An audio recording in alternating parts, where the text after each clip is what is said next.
அம்மா எங்கே போயிருக்காங்க? சரியான சீரியல் பைத்தியம்.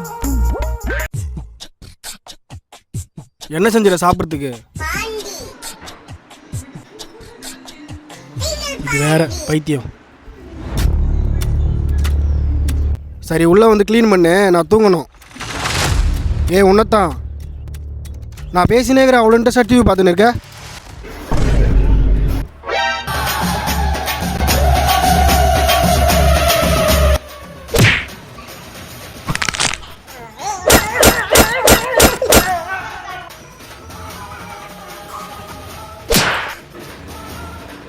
有人。